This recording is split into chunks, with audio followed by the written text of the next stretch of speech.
আপনারা গাড়িতে হামলা করতে চান? রোমান চলো।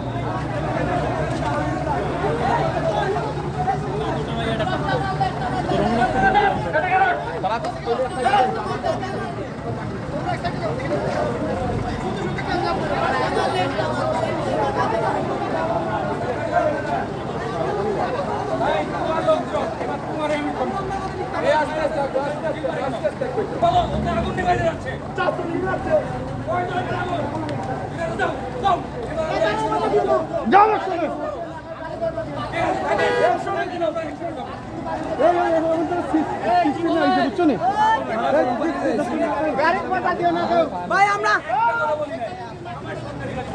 ভাই ভাই সরকারি গাড়িতে দাঁড় দিব।